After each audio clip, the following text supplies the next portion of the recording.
Hello and welcome back to Bannerlord and Byron's Adventures. So, we actually have a vassal here from the Aserai that has defected to the Botanians, and I'm thinking to myself, okay, let me try and persuade him. And I had already succeeded in persuading him previously, so I was able to get through to the barter screen immediately.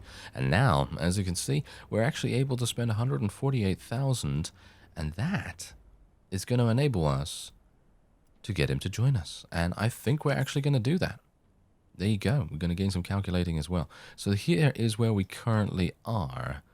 And yeah, there's a bunch of vassals in this area. And I'm talking about a huge amount of, well, Aserai and a number of Empire ones as well. And I'm very much hoping that we're going to be able to catch up to some of these guys and hopefully utilize them accordingly. So let me actually just get this guy a little bit of extra relation with us, because I would like to be able to keep him around if at all possible. Obviously, when I've taken a castle or a town or something like that, I'll probably give it to him if I can. Although, here's the thing, I kind of want all of our current vassals to get 3 fiefs each. So, in other words, Kareth, I want him to have 3 fiefs, and I want Banu Karaz to also have 3 fiefs each, because that's going to make it pretty much like, I wouldn't say impossible, but I would say it's going to be very difficult for them to justify leaving. I think that's the main thing that I'm wanting to do there. But anyway, there is actually an army going on here, and we do have an army over there as well. Suruk is actually having an army. And I was actually hoping that this guy would... Oh, wow. That's a large army, isn't it?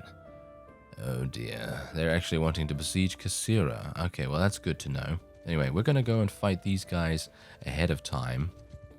And I'm going to try and persuade them. Just purely for the fact that it is a good idea. And let's see. Oh, he is actually the leader. Okay, this is fantastic. Okay, come on now. Let's do this. Nice. Good first start. Here. And... okay, this one? Okay. He's going to ask for money, I would assume. Yeah, okay. Phew. Yeah, so there we go. We did it. And he is going to ask for money, unfortunately. But how much is he going to ask for? Maybe not that much? Never mind. He's obviously going to ask for a lot. All right. So I guess what we can do is, unfortunately, there's a huge amount of militia in this particular attack, mainly because we're right next to the village. So what I'm going to do is I'm literally just going to walk on a little bit, and then we're going to be attacking them now, and hopefully before that army gets here. That army is massive, by the way, so I'm very much hoping that we'll be okay with it when they get here. And hopefully Suruk will also be ready for the inevitable siege that will happen. Now, here's the thing. If I can kind of delay them enough, then we should be alright. Well, this is a pretty interesting sight to behold, is it not? Yes. So we're basically in a situation where the enemy is not deciding to move towards us one bit. So I guess what I will be doing is just launching a bunch of arrows at them and seeing if I can maybe bait them into attacking at some point. Obviously, it doesn't really matter, because even if they decide to just stand there, it actually makes no difference, because as you can see, I have my forces right here. They're coming up, and my archers and infantry will hopefully be ready to start attacking them as soon as we get into position. As you can see, this is a pretty wonderful environment and height advantage to have, and hopefully that is going to... Look at this. Look at that. It's so cinematic. It's so incredibly cinematic. And these guys are going to start charging at us now, which is not exactly great. But that's fine, because we're going to have our forces here, our cavalry forces, ready to do what they need to do. I really wanted to kill that guy. Oh well, never mind. Okay, so we're going to tell them to charge in now, the cavalry. And I think they're all going to get dispersed reasonably quickly, but we've got to be a bit careful here, because bear in mind that Aserai units, which I think this army has a little bit of, they are very very strong against cavalry. So, you know, generally their thrown weapons are going to kill cavalry, they're going to kill mounted units, and indeed their mounts as well, very, very fast. So we do have to be a bit careful of that, but otherwise I think we should be fine. We've just got to be a bit wary of them. I really don't want Byron to die either. I'm going to be attempting to keep him alive a little bit more often now, because generally, here's the thing. I don't really mind if I die. That's the thing. I don't have any qualms about sacrificing Byron's HP if it is necessary for, you know, fun times or an effective maneuver or something like that. You know, I don't really have a problem with that. Or even just getting lanced in the face. I don't really mind. But the one thing is, now that there is a very large army nearby, we have to be careful with Byron's HP because it is a very valuable resource at this point in time. So I'm hopeful that we'll be able to keep him alive. All right, so I'm going to be... Should I even bother taking them prisoner? Because here's the thing. If I can persuade them to join me, then that would be really, really useful. And I think this guy is the leader of his clan. Oh, no, he's actually not. Never mind. Okay, so I will be taking him prisoner. I actually thought that he was. I think Faron is actually the leader of his clan. So, oh, wow. This guy is actually the leader of his own clan, so I will be letting him go, and we'll see if we can maybe persuade him at a later time. I think that would be quite nice. Okay, so let's have a look. Huge amounts of level ups, and I am going to be taking most units that are tier 4 and below. Take a Britannian hero, take some Imperials, and that's pretty much it. Don't really want to take anything else. I don't want to slow myself down so much that I'm going to get caught by the larger armies. And as you can see, Suruk is not really doing much with his army. I was actually hoping that he would besiege this castle right here. There's 336 in the garrison, and he has 335. What does he have, though? Yeah, as you can quite clearly see, he only has 110 recruits among other low-tier units. So we are in a bit of a bad situation. But what we will attempt to do now, as I have now just seen, is that I'm thinking this army is hemorrhaging units right now. Look at their numbers. Their numbers are literally dwindling at such a rapid pace that I should very well be able to intercept them and maybe, just maybe, take a whole bunch of them prisoner, which is exactly what I'm looking for. Okay, Chason is actually the leader of his clan, so I'm thinking, oh wow, there's two massive armies. I'm hopeful that one of them is going to... The other one is actually going to start hemorrhaging units as well. I can only be thankful if that happens. Otherwise, well, I'm not entirely sure what to do. But hopefully we'll be... Oh no, Kareth! Kareth was taken prisoner? What? I'm very surprised. I have no idea how this guy was able to take Kareth prisoner. Usually Kareth is really, really good and never gets taken prisoner ever. So... very surprised about that. This guy is the leader of his clan as far as I'm aware, so I will be attempting to persuade him. Oh. Wow. Okay. Yeah, this is never going to work now. This is never going to work. I'm actually kind of disappointed about that. If we had done that, then this would have been a success. But unfortunately, as you can see, this is not going to work, which is a shame because it would have been wonderful to get him and his people to join us. He is a clan tier 6 leader as well, which would have been wonderful. Should we try and make peace? Should we try and make peace with the... I could do it, but it's very expensive. Well, I couldn't do it right now, but I could do it at some point. So I guess we're just going to attack. We're just gonna attack, and we'll just I think we'll just do an auto resolve here because he seems to not have very good units, as you can see. Yeah, he's done. Only seven deaths on our part, and we do get 10,000. Gonna let him go as well. He doesn't seem to have a very good personality, unfortunately. So next time I come across him, I'll probably just be taking him prisoner normally, and you can tell their reputation or their personality, quote unquote, by making it, taking note, shall we say, of their saying, whatever they say after you let them go or after you take them prisoner. You can basically tell exactly what's going on at that point. But yeah, we're going to have to head over here now. I really didn't want to take so long in chasing this guy down either, but, you know, it happens. It happens. Okay, so what I'm also going to be doing is I'm going to be disbanding most of my parties.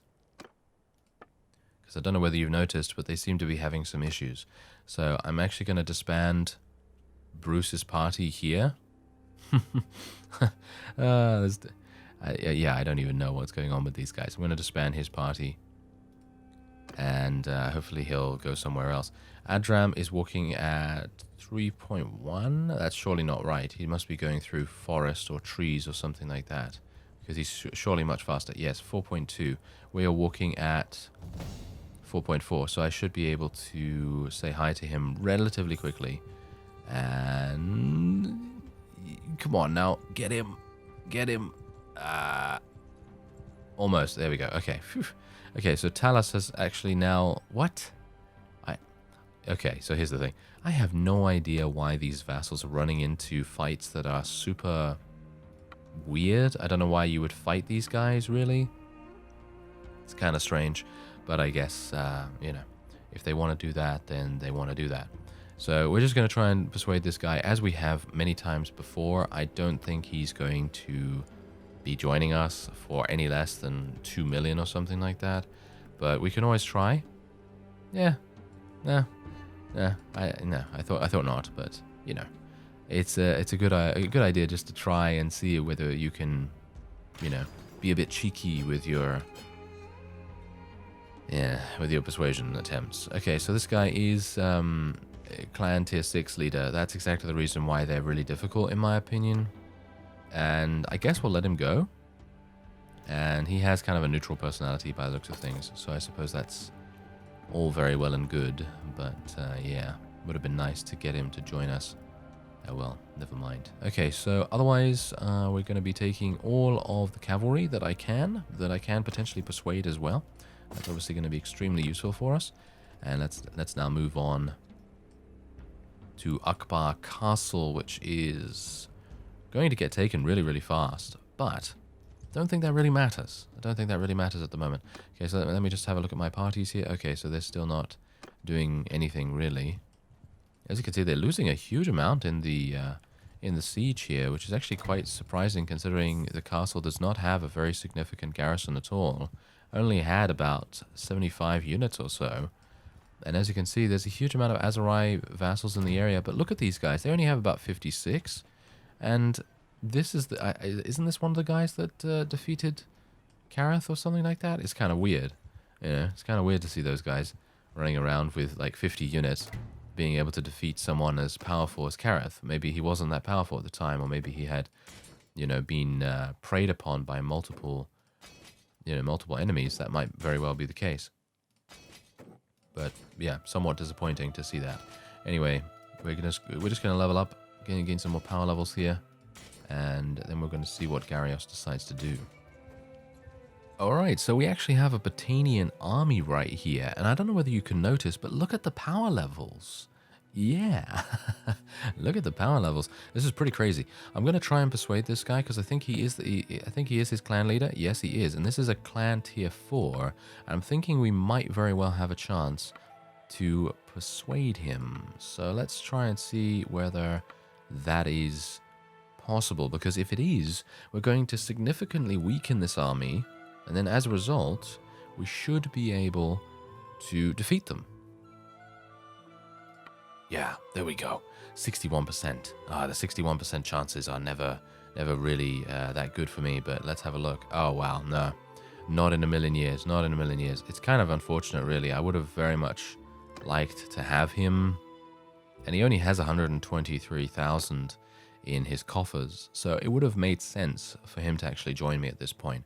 But obviously, why would you? Why would you join a potentially dying empire when you have 1,600 and 1,500 unit armies behind you, you know? That's the kind of thing that I'm talking about here. I mean, the Batanians are just so incredibly strong. I could try and make peace with them. That's basically the only thing I can do now. I mean, apart from fighting, obviously. So let me see. Wow, I can actually do it. But it's going to cost me every single bit of money I have. yeah, probably not going to do that right now. So I guess we'll just fight. Alright, so we've got some pretty bad situation going on here. We have a massive early charge of the enemy's infantry, no, enemy's cavalry coming in straight up right here, really, really fast. And this is usually a case where I'm actually kind of dubious about continuing the fight, because purely for the fact that when cavalry comes in like this, the enemy's infantry is just able to close in on us extremely fast, and then is able to basically circumvent a lot of our archers' damage, and that's the main problem. So I'm hopeful that that is not going to happen here, but as you can see, it's pretty difficult.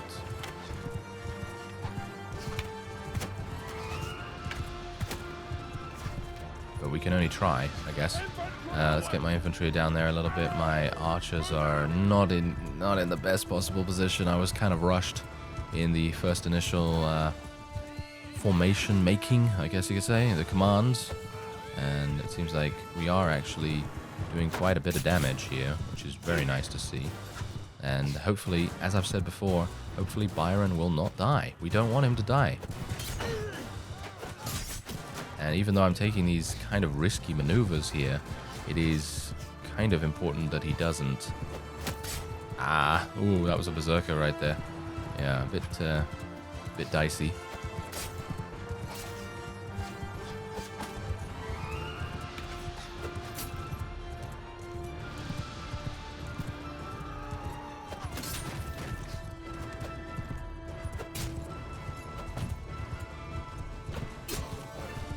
Not bad, not bad. Good string of attacks right there.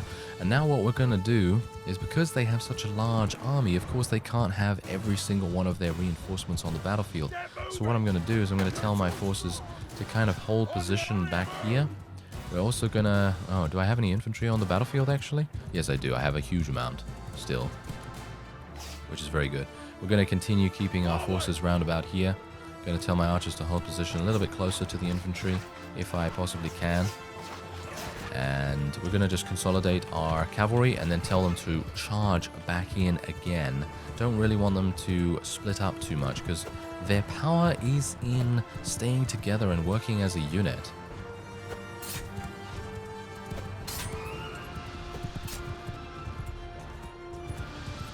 Wow, this is... just look at this. I mean, it's absolute insanity, the amount of craziness going on right here. Everyone is fighting tooth and nail all over the place. Wow. And how cinematic as well, against the backdrop of sand dunes in the background. Very, very cool. And then we can also make sure that, you know, everyone is kind of surrounded here as well, because of course our cavalry is going to be doing hit and run attacks. We have a load of horse archers and everything. I think I'm going to actually tell my infantry to charge in now, because I think we have a pretty good chance of them being able to mop up the rest. Hopefully that is indeed the case, and I'm not just sending them to their deaths. Seems like the amount of casualties on both sides has increased dramatically for me after that charging command was made, so maybe that was a bit of a mistake, but, well, that's all we can do, you know, that's all we can do. We can kind of just make sure that those guys know exactly who the boss is, and the boss at the moment is Byron, but obviously that might not stay the way that it is, because obviously the Batanians are coming in very, very dangerously with over 3,000 units in 2 different armies. Well, total, that is. Because they have 1,500, 1,600 each. So, yeah, anyway, that is indeed a victory for us. We lost a grand total of only 31 units. Very nice indeed, actually. And I was wholeheartedly expecting us to lose that. But there you go. All right, so what's this guy doing? He's not the leader, so I will take him prisoner. And this guy, yeah, I'm going to take him prisoner. Anytime there's a minor faction or some mercenary or something like that, I'll probably just take them prisoner, just for the sheer fact that they're kind of annoying to deal with, because they usually run around with smaller parties that are really difficult to catch. For me, as I'm currently running with about 400 units, they are just way too fast. So I'm going to take this guy prisoner as well. And, this guy, isn't he the leader of something? No, Gifor is actually the leader of his thing, so I will be taking him prisoner as well. Maybe I should just let all these guys go. That's the thing. I'm kind of thinking that maybe I should just let them go. But on the other hand, then the Botanians are going to be even stronger. And I mean, here's the thing. If I was a person to execute my enemies, all these guys would be dead. And it would significantly reduce the power of the Botanians, massively, in actual fact. But obviously, we've decided not to do that just for, you know, theming, you know, because Byron is technically not, that's not what he does, you know, he doesn't do that kind of stuff. So I guess if you wanted to, you could do that. And as we have seen from other people in the comments mentioning their own experiences with executing a whole bunch of people, it mostly doesn't really work out too well. Not unless you continue taking everyone prisoner and continuing to murder everyone that you come across, because you're never ever going to be able to persuade anyone to join you after that, because one execution reduces your relation with people by 30, as far as I'm aware, by certain people. I'm not entirely sure if it will do that to all people, but to most people it will be pretty damaging to their view of you. So it's going to be kind of harsh. Anyway, let's just take all of the loot. Oh, the loot is, wow, exponential. And unfortunately, Fafan is going to... He is going to escape. Which... Is he? Is he going... Yeah, he's I think he's easily going to escape. Oh, look at this. One of their armies actually... Garrios' army decided to have a bit of an issue. And now they have disbanded.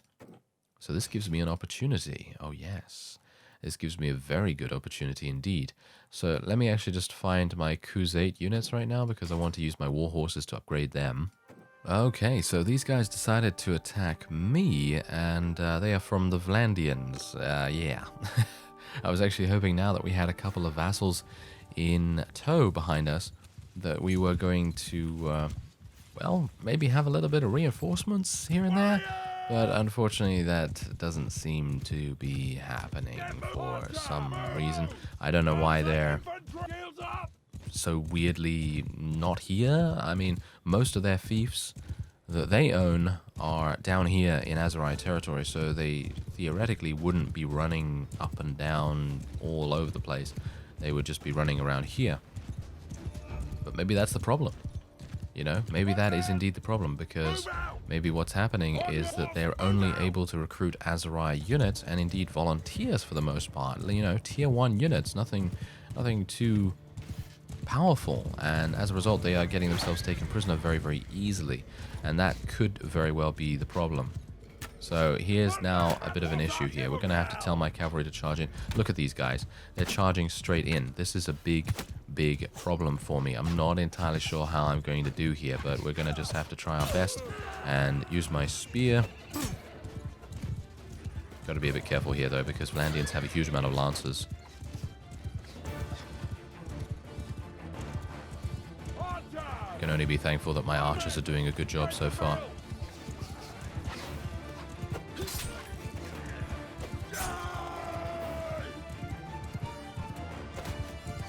I'm being really, really careful with these crossbowmen, just in case they actually do have pole arms, which I don't think they do for the most part. I think some of them do come equipped with pole arms, but I think for the most part they don't. So I might be a little bit too careful for my own good.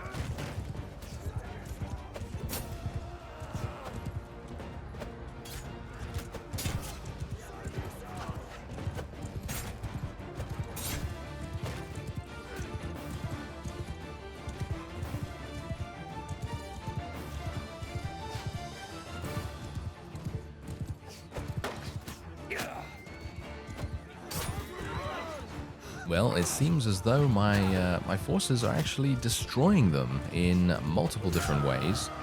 My cavalry is basically killing all of their cavalry, and my infantry are dealing with their infantry. So yeah, this is actually kind of surprising.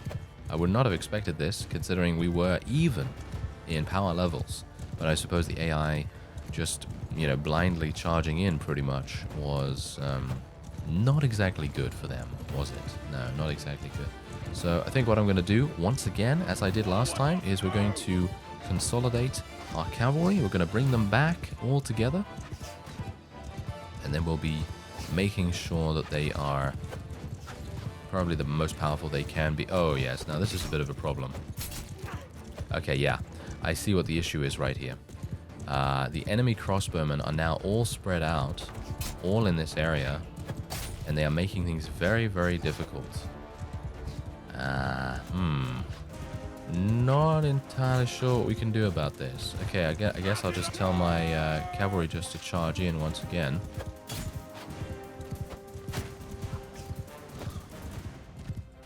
Oh, there goes my horse. Okay, yeah, that's exactly the problem with the crossbowmen. Let's tell my infantry to charge in. I'll get out my bow, actually, because it seems like no one is actually focusing me right now, which is surprising.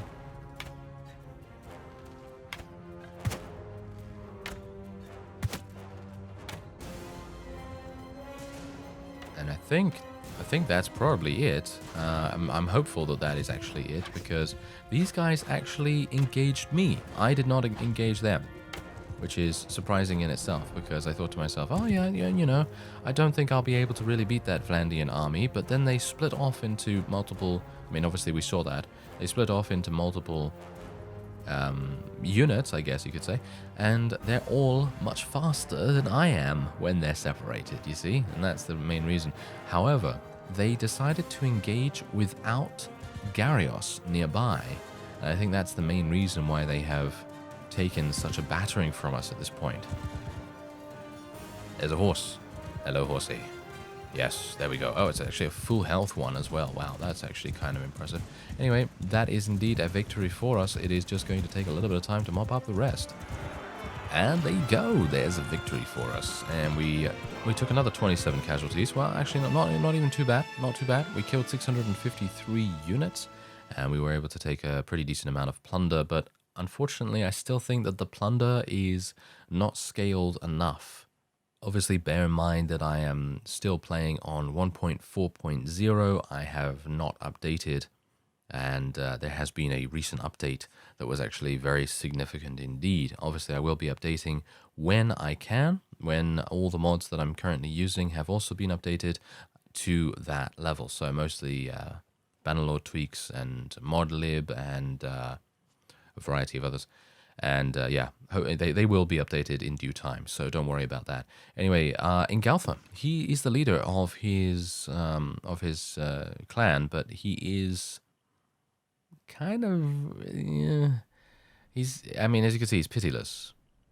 He's pitiless, and I don't know whether I really want to have him as a vassal, but I guess yeah, as you can see, he's not a very nice person, so me letting him go doesn't really make much sense. Ekerand, we've already had him join us, so I guess I'll let him go. Oh, he's also not very good to have, as you can see. His personality is not very good.